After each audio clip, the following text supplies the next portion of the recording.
Guys, so welcome और welcome back to my channel. मैं हूं शाकरुन और आप सभी का मेरे यूट्यूब चैनल में स्वागत है।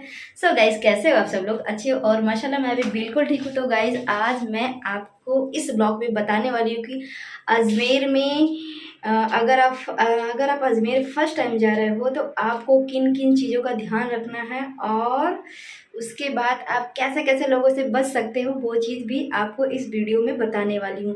तो सबसे पहले जब मैं अपने रूम से जा रही थी अजमेर शरीफ के लिए, तो मैं यहाँ से निकली 9 बजे और मेरी बस थी इक्को चौक से 9:17 पे। वहाँ पे मेरी बस मिली और मैं पूरी रात सफ़र करके बस से पहुँची अजमेर शरीफ सुबह 5:30 बजे। उसके बाद वहाँ पे एक ऑटो वाला मिला।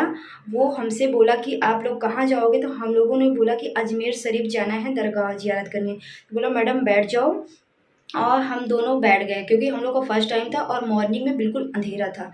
तो एक तो सबसे पहले हमको डर लग रही थी, तो हम लोगों ने सोचा कि हाँ यार बैठ जाते हैं, यहाँ पे कुछ दिख भी नहीं रहा है क्योंकि बहुत सारे लोग आ जा रहे थे, बट मुझे मतलब डर लग रहा था। तो मेरे हस्बैंड और मैं एक ऑटो बुक की, 150 रुपये में बैठ गई और वहाँ से करीब 5 से 7 किलोमीटर अजमेर दरगाह थी। एंड तो हम दोनों वहाँ जब पहुँचे तो वहाँ पे बहुत सारे होटल था और ये बार बार ऑटो वाला बोल रहा है कि मैडम जी आपको होटल लेना है, आपको कहाँ जाना है? तो हम लोगों ने बोला हाँ होटल लेना है। तो वो हमें 5-6 होटल दिखाया और खुद नहीं जा रहा था, लेकिन हमारे हस्बैंड गए वहाँ पे पूछ रहे होटल कितने का, क्योंकि उन लोग की पहले से सेटिंग होती है।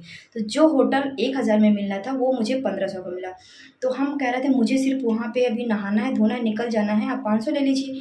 होटल वाला नहीं मान रहा, बोल रहा अगर आपको चाबी मैं दे दिया, आपने एक बार सिर्फ दरवाज़ा खोल दिया तो वो आपको 1500 देना ही पड़ेगा, क्योंकि वो जो उन लोग की सेटिंग होती है वो तो भाई कमीशन पे सेट होता है। आजकल दुनिया भी कमीशन पे है, तो हर इंसान कमीशन पे रहता है। तो हम लोगों ने क्या किया, एक होटल ले लिया और उसके बाद हम लोग वहाँ पे नहाए धोए और मैं फजर की नमाज़ पढ़ी और मैं निकल गई। तो सबसे पहले मैं आपको बता दूं कि सबसे पहले मैं आपको बता दूं कि अगर आप होटल जा रहे हो ना, तो कभी भी किसी के ना थ्रू बिल्कुल मत जाओ। डायरेक्टली आप होटल जाओ, वहाँ पे विजिट करो, उसके बाद आप होटल लो।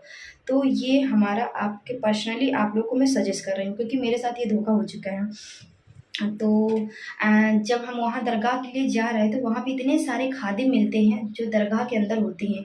अगर आप उनसे मतलब वो कुछ भी पूछ लेंगी कि मतलब ये क्या है वो क्या है, तो वो थोड़ा बता भी देंगे आपको। उसके बाद वहाँ पे पैसे मांगेंगे और खादिम को आप लोग बिल्कुल पैसे मत दीजिएगा, क्योंकि वहाँ के जो खादिम होते हैं ना, चोर होते हैं। चोर इन द सेंस मतलब वो बहुत पैसा लेते हैं। वो डायरेक्टली मुंह पे बोलते हैं 500 दो, 1000 दो, 5100 रुपये दो। अब भाई मेरे बजट में इतना नहीं है तो मैं कहाँ से दे पाऊँगी? तो उन लोग ज़बरदस्ती मांगते हैं। तो बिल्कुल आपको इस चीज़ का ध्यान रखना होगा। अगर आप पहली बार जा रहे हैं तो वहाँ पे अगर आपको दरगाह के अंदर जाना है तो वहाँ पे बहुत सारी ऐसी दुकानें होंगी जहाँ पे फूल, सीनरी, अगरबत्ती सब कुछ होगा, मोमबत्ती होगी, सब कुछ होगा वहाँ पे। तो किसी दुकानदार के यहाँ अगर आप जूता रखेंगे ना, तो जूता रखने के बाद आपको बोलेगा सीनरी ले लो। तो भाई क्योंकि वहाँ पे जूता चोरी बहुत होती है, तो जूता तो रखना ही पड़ेगा। हमने जूता रखा और मैंने अपनी जूती रखी। उसके बाद हमने कहा भैया मैं आगे जा रही हूँ, वहाँ पे ले लूँ। बोले अरे आपने जूता यहाँ रखा और आपको सामान यहाँ लेना पड़ेगा। ये भी ज़बरदस्ती वहाँ पे बहुत चलती है। तो हम लोगों ने क्या किया, जूता वहाँ रख दिया। फिर उसके बाद हमने जो फूल इतना थोड़ा सा, वो हमको 200-250 का मिल रहा था। और उसके बाद उन्होंने एक हमको अजमेर शरीफ बाबा के यहाँ एक चादर दी। वो जो 200-250 की चादर थी, वो 500 की थी। तो हमने कहा कोई बात नहीं है भाई, बाबा के नाम पे हर चीज़ मेरे लिए फ्री है। तो मेरे बजट में जितना कुछ था, मैंने 500 रुपये में पूरी सीनरी ले ली और चादर ले ली। फिर बाबा के दरगाह में गए। वहाँ पे फिर कह रहे हैं, कोई कॉपी लेके बैठा, कोई किताब लेके बैठा, आप यहाँ 100 रुपये लंगर दे दीजिए, यहाँ चढ़ा दीजिए, वहाँ जहाँ आपका दिल बोले आप वहाँ दो। किसी के कहने से आप मत करो, क्योंकि डायरेक्टली आप वहाँ पे दरबार में गए हो तो अपने दिल की बात सुनो, किसी और की मत सुनो, क्योंकि आप लोग खुद पढ़े लिखे होते हैं। किसी की बताए से कुछ मत करो। तो वहाँ पे इतने खादिम होंगे अंदर ना, तो उन लोग आपको बताते रहेंगे आप यहाँ दे दो, वहाँ दे दो, वहाँ दे दो। तो हम हाँ देखो, मेरा ख्वाजा गरीब नवाज़ बाबा के यहाँ हमारा जब वो हो चुका ज़ियारत, तो हम लोग वहाँ चले जाके निकले जब वहाँ से, तो हम लोग को जाना था क्या नाम है, तारागढ़ की चढ़ाई के लिए। क्योंकि सुबह था, मुझे पैदल चलने में थोड़ी दिक्कत हो रही थी, तो हम पैदल नहीं गए। हम वहाँ से गाड़ी बुक की, उसके बाद हम लोग गाड़ी से सीधा गए तारागढ़। वहाँ भी जब पहुँचे तारागढ़ की चढ़ाई पे, तो क्या हुआ कि वहाँ पे भी खादिम मिल गए। और खादिम मिल गए, हम दोनों साथ में गए थे, क्योंकि हमारी शादी को 3 साल हो गया है, अभी मेरे कोई बच्चा नहीं है। तो उन लोग को पता नहीं कैसे पता हो जाता है कि मेरे बच्चा नहीं है। और बच्चा नहीं है, बच्चा नहीं है, बच्चा नहीं है। तो फिर कह रहे हैं कि हाँ ठीक है, आप ये पेड़ का पौधा है, इसको ले लीजिएगा, ये वो। हमने कहा ठीक है, मैं ज़ियारत कर लूँ, फिर मैं आती हूँ।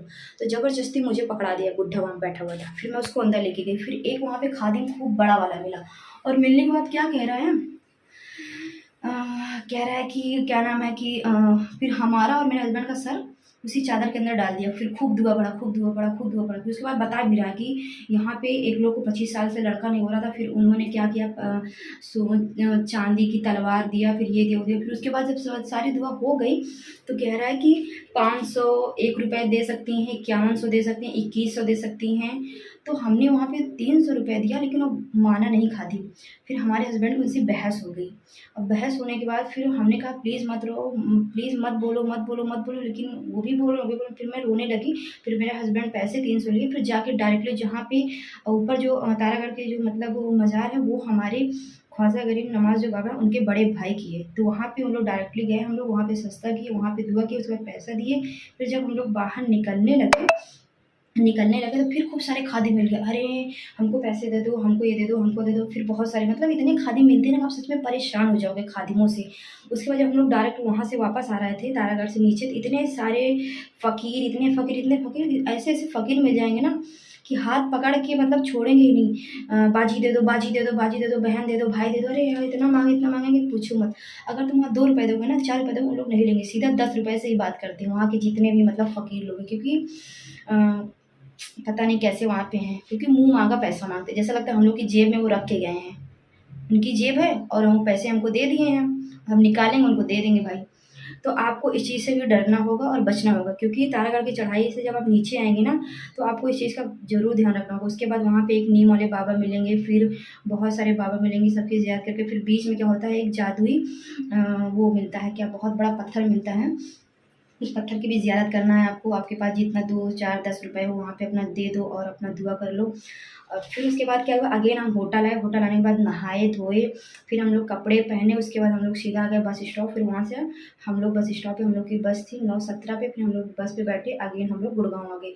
और गुड़गाँव आने के बाद मेरी क्या हाल हुई, मुझे बुखार आ गया है और सर में दर्द हो रहा है, पैर एकदम भारी भारी हो गया है, चलने का मन नहीं कर रहा था। फिर हम लोग सुबह 6 बजे यहाँ पहुँच गए। उसके बाद हमारे हस्बैंड 2 घंटा सोए, फिर उठे 9 बजे। फिर वो गए दूध लाए, चाय बनाए, हम भी चाय पिए, वो भी चाय पिए। फिर उन्होंने क्या किया, अंडा बिरयानी की तहरी बनाए, हम खाए, वो भी खाए। और खाने के बाद हम लोग वो चले गए। और तब से अभी तक मैं ऐसे बिस्तर पे पड़ी हूँ। और अभी जस्ट मन कर रहा था कॉफ़ी पीने का, तो हमने कॉफ़ी पिया। अभी देखो हमारा बिस्तर की क्या हाल हो चुकी है। ये देखो, अब हम सोच रहे हैं कि रात में क्या बनाएं। तो आज बिल्कुल बाहर जाने का मन नहीं है, तो हमने सोचा ऑनलाइन ऑर्डर कर देते हैं। चल रहा है ऑनलाइन कुछ सब्जी वब्जी मंगा लूँगी, उसके बाद वही कुछ बना लूँगी रात के डिनर में। गाइज़, ये मेरा वापस आने का ब्लॉग आपको कैसा लगा? अगर आपको इसमें कोई भी सीख मिलती है तो प्लीज़ मुझे कमेंट कीजिएगा और मुझे ज़रूर बताइएगा। और सच में अगर आप मेरे चैनल को सब्सक्राइब करेंगे तो मुझे बहुत अच्छा लगेगा। अगेन मैं आपको ऐसी वीडियोज़ लेके आती रहूँगी। गाइज़, मिलती हूँ नेक्स्ट वीडियो में। तब तक के लिए बाय बाय। दुआओं में याद रखना।